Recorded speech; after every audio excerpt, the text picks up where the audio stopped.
আমি পদ্মজা, লিখেছেন ইলমা বেহেরোজ, কণ্ঠে পড়শি। আমি পদ্মজা, পর্ব 46। 1996 সাল।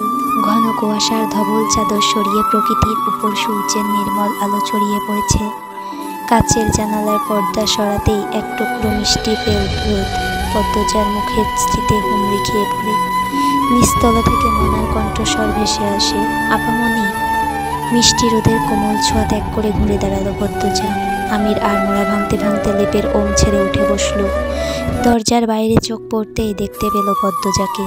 ধনুকের মতো বাঁকা শরীরে সবুজ সুতি শাড়ি, মাথায় লম্বা বেনুনি, চওড়া পিঠের ওপরে সাপের মতন দুলছে, পাতলা কোমর উন্মুক্ত। আমির চমৎকার করে হেসে ডাকল, পদ্মাবতী। পদ্মজা ফিরে না তাকিয়েই জবাব দিল, অপেক্ষা করুন, আসছি। আমির মুখ গোমট করে বলল, ইদানিং আমাকে একদমই পাত্তা দিচ্ছ না তুমি, বুড়ো হয়ে গেছি তো। ওপাশ থেকে আর সাড়া আসলো না। আমির অলস শরীর টেনে নিয়ে বারান্দায় গেল। পদ্মজা বৈঠকখানায় এসে দেখে মনা সোফায় পানের কৌটা নিয়ে বসে আছে। তাকে দেখেই দ্রুত উঠে দাঁড়াই। 9 বছরের মনা এখন 14 বছরের ছটফটে কিশোরী। পদ্মজা গম্ভীর স্বরে বলল, পান খাওয়ার অনুমতির জন্য ডেকেছিস? মনা নত যেন হয়ে দাঁড়িয়ে আছে। সে মাথা নত অবস্থা দেখেই চোখ উল্টিয়ে তাকিয়ে পদ্মজাকে দেখল একবার, এরপর আবার চোখ নামিয়ে নিয়ে বলল, অনেক দিন খাই না আপামনি, একটা খেতে দাও না। মনা চাইলে লুকিয়ে খেতে পারত, কিন্তু সে পদ্মজাকে ডেকে অনুমতি চাইছে। পদ্মজা মনে মনে সন্তুষ্ট হলো। সোফায় বসে প্রশ্ন করল, পান কে দিয়েছে? আবার সাথে পানের কৌটাও? আব্বা আসছিল, ভীতু কণ্ঠে বলল মনা। কখন? ভোরবেলা। বাসায় আসেনি কেন? কাজে যাচ্ছে তাই। উনি এমনি এমনি কেন আনবেন পানের কৌটা? তুই স্কুল থেকে ফেরার পথে বস্তিতে গিয়েছিলি তাই না? মনা জবাব দিল না। তার চুপ থাকা প্রমাণ করেছে পদ্মজার ধারণা সত্য। পদ্মজা আর কথা বাড়ালো না, বলল, একটা পান খাবি? কৌটা সহ বাকি পান সুপারি রহমত চাচাকে দিয়ে তোদের বস্তিতে পাঠিয়ে দেব। পদ্মজা চলে যেতে গিয়ে আবার দাঁড়িয়ে বলল, তীক্ষ্ণ কণ্ঠে প্রশ্ন করল, তুই নাকি গণিতে ফেল করছিস? পদ্মজার প্রশ্নে মনা চোরের মতো এদিক ওদিক চোখের দৃষ্টি দৌড়াতে লাগলো। পদ্মজা ধমকে উঠল, বলছিস না কেন? আমি প্রতিদিন রাতে সময় নিয়ে তোকে গণিত বুঝিয়েছি, তবুও ফেল করলি কি করে? মনা কাঁদো কাঁদো হয়ে বলল, পরীক্ষার আগের দিন পড়িনি, পরীক্ষায় গিয়ে সব ঝাপসা ঝাপসা মনে পড়ছিল। কেন পড়িসনি? সেদিন আমি অসুস্থ ছিলাম না, তাই আমি 2 তলায় ছিলাম, নিচে একবারও আসতে পারিনি। এই সুযোগে পড়া রেখে টিভি দেখছিলি তাই তো? মনা বাধ্যের মতো মাথা নাড়াল। পদ্মজা হাসবে না কাঁদবে বুঝতে পারল না। বেহায়ার মতো আবার স্বীকারও করছে, পড়া রেখে টিভি দেখছে। ঢাকা আসার পরের বছরই মনাকে স্কুলে ভর্তি করে দিয়েছিল সে। এখন মনা 5ম শ্রেণীতে পড়ে। মাথায় বুদ্ধি বলতে নেই, সারাক্ষণ টিভি টিভি আর টিভি। এত পড়ানোর পরও কিছু মাথায় রাখতে পারে না।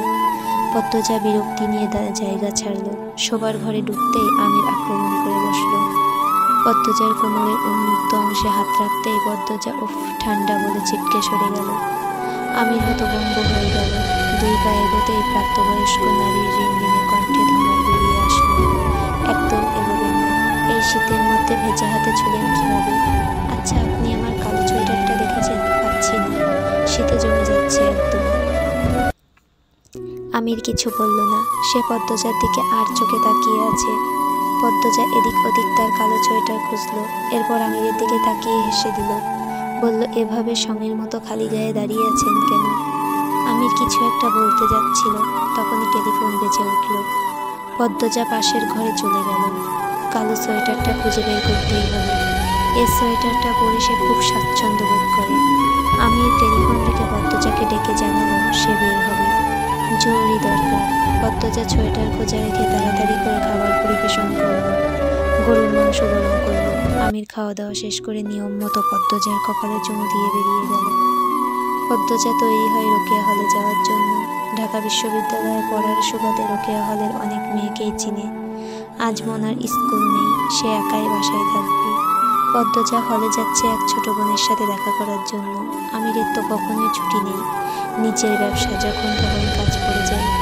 রোকেয়া হলের চারপাশ সবুজ ঘাসে আবৃত। পদ্মজা গেটের বাইরে গাড়ি রেখে এসেছে। হিমশীতল বাতাস চোখ জোড়া ঠান্ডায় জ্বলছে। তার পরনে বোরকা, মুখে নিকাব। রোকেয়া হলের ক ভবনে এসে জানতে পারল যার খোঁজে সে এসেছে সে নেই। চারিদিকে নিরিবিলি, সবাই ক্যাম্পাসে। নির্জন পরিবেশে এমন ঠান্ডা বাতাস, রোমাঞ্চকর অনুভূতি। রোকেয়া হলে অনেকবার এসেছে সে। পদ্মজা ক ভবনের নিচতলায় শেষ মাথার কাছাকাছি অব্দি গিয়ে ঘুরে দাঁড়ায় ফিরে যাওয়ার জন্য। তখন অতি সূক্ষ্ম একটা শব্দ কানে ভেসে আসে। পদ্মজা থমকে দাঁড়ালো, দুইবার পিছিয়ে চোখ বুজে শোনার চেষ্টা করল। শব্দটা তীব্র হয়েছে, যেন কাছে কোথাও ধস্তাধস্তি হচ্ছে। পদ্মজার মস্তিষ্ক সচল হয়ে ওঠে। অনুসন্ধানী দৃষ্টি নিয়ে ফিরে তাকায়। একটা মেয়ের চাপা কান্নার শব্দ বন্ধ হয়ে পৌঁছতেই পদ্মজা দ্রুতগামী ঘোড়ার মতো ছুটে আসে শেষ কক্ষের দরজার সামনে। পৌঁছেই দেখতে পেল অর্জুন এবং রাজু একটা মেয়েকে টেনে হিঁচড়ে কক্ষ থেকে বের করতে চাইছে। ক্যাম্পাসের ছাত্র সংগঠনের নেতা এরা। 6 মাস হলো ছাত্র সংগঠনের নেতৃত্বে এসেছে, আর এখনই ক্ষমতার অপব্যবহার শুরু করেছে। পদ্মজার উপস্থিতি টের পেয়ে অর্জুন রাজু তাকালো। মেয়েটা ভয়ে কাঁপছে। পদ্মজাকে দেখে মেয়েটা ছুটে আসতে চাইলে অর্জুন ধরে ফেলে। পদ্মজা বেশ শান্তভাবেই বলে, ক্ষমতার অপব্যবহার করতে নেই, ছেড়ে দাও মেয়েটাকে। পদ্মজার কণ্ঠ মেয়েটা চিনতে পারল। অস্ফুটভাবে ডাকলো, পদ্ম আপা। এরপর বলল, পদ্ম আপা, আমি মিঠি। পদ্ম আপা, ওরা আমাকে জোর করে তুলে নিয়ে যাচ্ছে, আমাকে বাঁচাও। পদ্মজা ভালো করে খেয়াল করে চিনতে পারল মিঠিকে। অর্জুন মিঠির গালে শরীরের সব শক্তি দিয়ে থাপ্পড় মেরে রাজুকে বলল, এরে ঘাড়ে ওঠা। এই আপনি সরেন, মাঝে হাত ঢুকাবেন না, বিরক্ত করা একদম পছন্দ না আমার। পদ্মজা বাধা হয়ে দাঁড়ালো, বলল, দেখো মা জাতিকে এভাবে অপমান করতে নেই। হাতে ক্ষমতা পেয়েছ, সৎভাবে চলো, সবার ভালোবাসা পাবে। এভাবে নিজেরা অন্যের ইজ্জত নষ্ট করছো, সেই সাথে নিজেদের পাপি করছো। এই ফুট এখান থেকে, নীতিকথা শোনাতে আসছে। ভালোভাবে বলছি, ভেজাল না করে ছেড়ে দাও। নারীকে নারী রূপে থাকতে দাও, শক্ত হতে বাধ্য করো না। অর্জুন রাগে দাঁত কামড়ে বলল, আর একটা কথা বললে জামা কাপড় খুলে মাঠে ছেড়ে দেব। কথাটা শেষ করে অর্জুন চোখের পলক ফেলতে পারল না। তার আগে পদ্মজার 5 আঙুলের দাগ বসে যায় তার ফর্সা গালে। অর্জুন রক্তিম চোখে কিরমির করে তাকায়। মিঠিকে ছেড়ে পদ্মজার গলা চেপে ধরে। পদ্মজা সঙ্গে সঙ্গে অর্জুনের অন্ডকোষ বরাবর লাথি বসিয়ে দিল। অর্জুন কোকিয়ে উঠল, অন্ডকোষে 2 হাত রেখে বসে পড়ল। রাজু বিশ্রী গালিগালাজ করে পদ্মজার দিকে তেড়ে আসে। পদ্মজা মেঝে থেকে ইট তুলে রাজুর মাথা লক্ষ্য করে ছুঁড়ে মারে। মিঠি ভয়ে চোখ খিচে ফেলে। রাজুর কপাল ফেটে রক্তের ধারা নামে। অর্জুন আকস্মিক তেড়ে এসে পদ্মজার নিকাব টেনে খুলে। খোলা চোখের ভয়ঙ্কর চাহনি, রক্ত জবার মতো ঠোঁটের কাঁপুনি অর্জুনের অন্তর কাঁপিয়ে তোলে। তবুও দমে থাকেনি, পদ্মজাকে হামলা করার জন্য প্রস্তুত হয়। পদ্মজা তার কাঁধের ব্যাগ থেকে ছুরি বের করে অর্জুনের গলায় টান বসায়। এই দৃশ্য দেখে মিঠির শরীর কাঁপতে থাকে। অর্জুন চিৎকার করে বসে পড়ে। গলায় হাত দিয়ে দেখে গলাটা শরীর থেকে আলাদা হয়ে যায়নি, চামড়া ছিঁড়েছে শুধু। তার হৃৎপিণ্ড যেন মাত্রই মৃত্যুর সাক্ষাৎ পেল। পদ্মজার অভিজ্ঞ হাত তার কলিজা শুকিয়ে দিয়েছে। মেঝেতে বসে হাঁপাতে থাকে। পদ্মজা ছুরির রক্ত অর্জুনের গেঞ্জিতে মুছে বলল, তোমাদের ভাগ্য ভালো পদ্মজার হাতে পড়েছ, হেমলতার হাতে পড়নি। এরপর মিঠিকে প্রশ্ন করল, আমার জানা মতে তুমি প্রথম বর্ষে আছো, আর হলে 2য় তলায় থাকার কথা, এখানে আসলে কি করে? মিঠির ভয় এখনো পুরোপুরি কাটেনি। সে ঠোঁট ভিজিয়ে নিয়ে বলল, আমি গত কয়েকদিন অসুস্থ ছিলাম, ক্যাম্পাসে যেতে পারি না। অর্জুন দাদা নাজমাকে দিয়ে আমাকে ডেকেছিল। অমনি চলে এসেছো? কয়দিন আগে 3য় বর্ষের একটা মেয়ের কি হাল হয়েছে দেখনি, শোনোনি? এরপরও এদের ডাকে সাড়া দিলে কেন? না দিয়েও উপায় নাই। পদ্মজা আর কিছু বলতে পারল না। মিঠিকে নিয়ে কক্ষ থেকে বেরিয়ে পড়ে। এরপর নিকাব পড়তে পড়তে বলল, এসব বেশি দিন সহ্য করা যায় না। মেয়েরা হলে এসে থাকে পড়াশোনার জন্য, আর এসব নির্যাতনের শিকার হতে হয়। তোমার চেনা জানা আরও যারা মানসিক শারীরিকভাবে ভুক্তভোগী আছে, সবার নামের তালিকা আমাকে দিতে পারবে?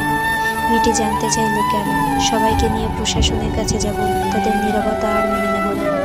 ক্যাম্পাসে আসার পর থেকে নেতাদের অপকর্ম দেখছি, থামানোর চেষ্টা করেছি। 1-2 থামে আর 10 জন বাড়ে। এইবার আমাদের আন্দোলন করতে হবে। মিঠি মিনমিনিয়ে বলল, কেউ ভয়ে আন্দোলন করতে চায় না। অনেকবার 3 তারিখ ঠিক হয়েছে শুনেছি। তারপর যাদের আসার কথা ছিল তাদের মধ্যে 80 ভাগই আসতো না। অনেককে বাসায় আক্রমণ করা হয়েছে। পদ্মজার বুক ফুঁড়ে দীর্ঘশ্বাস বেরিয়ে আসলো। সমাজে মেয়েরা এত দুর্বল, তাদের দেহের লুকায়িত আকর্ষণীয় ছন্দগুলো না থাকলে হয়তো তারাও সাহসী হতো। ছন্দ হারানোর ভয় থাকতো না, কাউকে ভয় পেতে হতো না।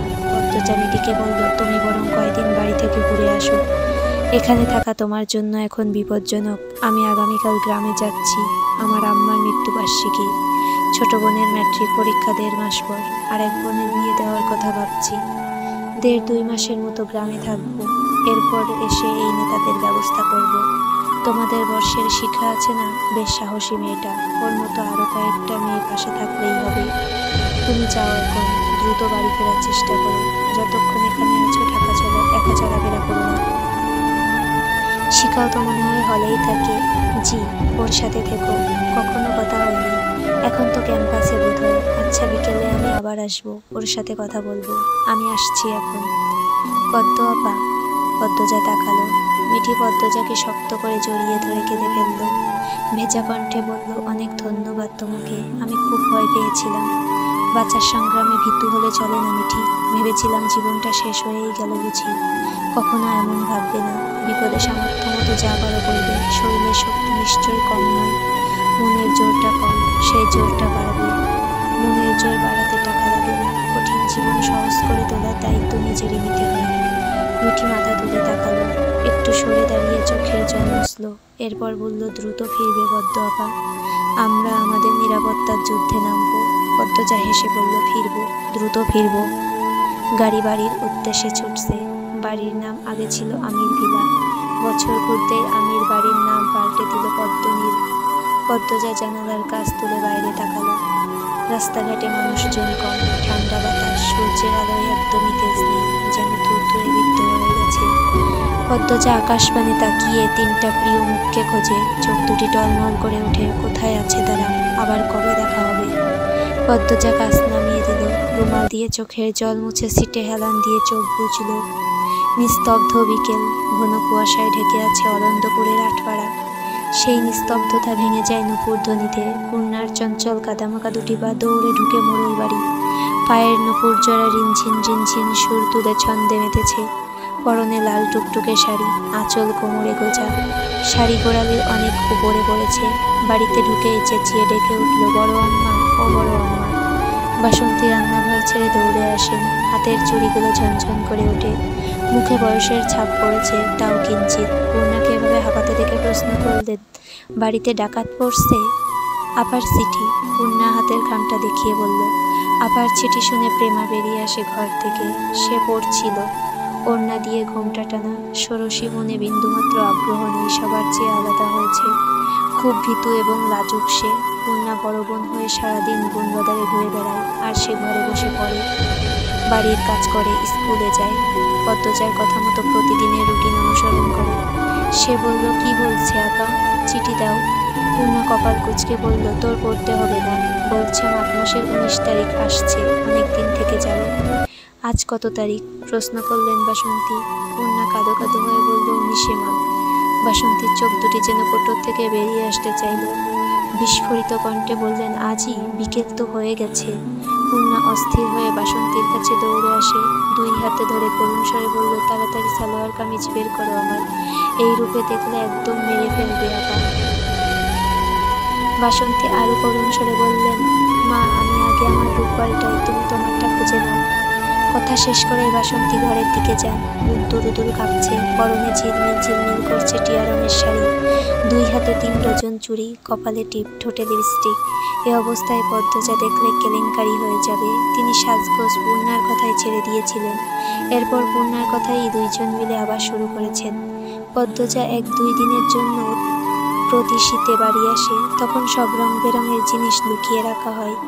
পূর্ণা চিঠি প্রেমার হাতে দিয়ে ঘরে যায়, ট্রাঙ্ক খুলে সাদা কালো রঙের সালোয়ার কামিজ দ্রুত পরে নেয়, হাতের চুড়ি খুলতে গিয়ে কয়টা ভেঙে যায়। অন্যবার 2-3 দিন আগে চিঠি আসে, আর আজ যেদিন পদ্মজা আসছে সেদিনই চিঠি আসতে হলো। 10 দিন আগে চিঠি পাঠিয়েছে পদ্মজা, ডাকঘর থেকেই দেরি করেছে। পূর্ণা মনে মনে ডাকঘরের কর্মচারীদের গালি দিয়ে 14 গোষ্ঠী উদ্ধার করছে। সে দ্রুত জুতা পরে বারান্দায় আসে, প্রেমাকে তাড়া দিল, জলদি পানি নিয়ে আয়। প্রেমার বেশ লাগছে, সে মনে প্রাণে দোয়া করছে পদ্মজা এক্ষুনি এসে যাক আর দেখুক পূর্ণার সাজগোজ। কিন্তু প্রকাশ্যে পূর্ণার আদেশ রক্ষার্থে কলসি নিয়ে কলপারে গেল। পূর্ণা মনে মনে আয়তুল কুরসি পড়ছে, এই বুঝি পদ্মজা এসে গেল। গতবার মার তো খেয়েছেই, তার সাথে পদ্মজা রাগ করে 3 মাস চিঠি লেখেনি। বাতাসের বেগে পাতায় মর্মর আওয়াজ হচ্ছে, আর পূর্ণার মনে হচ্ছে এই তো তার রাগিয়া পা হেঁটে আসছে। না, পানির জন্য অপেক্ষা করা যাবে না। পূর্ণা কলপারে ছুটে যায়, কলসি থেকে পানি নিয়ে পায়ের কাদা, ঠোঁটে লিপস্টিক ধুয়ে ফেলে। কলপারে টিপ খুলে কলপারের দেয়ালে লাগিয়ে রাখে। হাতের চুড়ি, গলার হার, কানের বড় বড় দুল ট্রাঙ্কের ভেতর রেখে এসেছে। পায়ের দিকে আবার চোখ পড়তেই সে আটকে উঠল। নুপুর জোড়া হাঁটার সময় অনেক আওয়াজ তুলে। এইরকম নুপুর পরা নাকি ইসলামে নিষিদ্ধ। আবার দৌড়ে গেল ঘরে। দৌড়ার সময় বারবার হুমড়ি খেয়ে পড়তে গিয়েও নিজেকে সামলে নিচ্ছিল। নুপুর দুটো খুলে ট্রাঙ্কের ভিতর রেখে মাটিতে ধপ করে বসে লম্বা করে নিঃশ্বাস নিল। বিড়বিড় করে বলল, বাঁচা গেল। এরপর হাঁটুতে থুতনি রেখে মিষ্টি করে হাসলো। আজ তার আপা আসবে, তার জীবনের সবচেয়ে দামি এবং ভালোবাসার মানুষটা আসবে। ঈদের আনন্দের চেয়েও বেশি এই আনন্দ। পূর্ণা মাথায় ঘোমটা টেনে রান্নাঘরে যায়। প্রায় বছরখানেক পর আবার রান্নাঘরে ঢুকেছে সে। বাসন্তী সাদা রঙের শাড়ি পরেছেন, তাড়াহুড়ো করে এটা ওটা রাখছেন। পূর্ণা সাহায্য করার জন্য হাত বাড়ালো। বাসন্তী বললেন, প্রাণ করে বল গিয়ে লাল রঙের দাগ দেয়া রাজহাঁসটা ধরতে। পূর্ণা চুলায় লাকড়ি আনে আরেকটা দিয়ে লাহড়ি ঘরের দিকে যায়। প্রান্তকে লাহড়ি ঘরেই বেশি পাওয়া যায়। প্রেমা পদ্মজার জন্য হেমলতার ঘরটা গুছাচ্ছে। চলবে। উপন্যাসের পরবর্তী পর্বগুলো পেতে চাইলে সাবস্ক্রিপশন করে পাশে থাকুন। গল্পগুলো ভালো লাগলে লাইক, কমেন্ট এবং শেয়ার করে পাশে থাকবেন। ধন্যবাদ।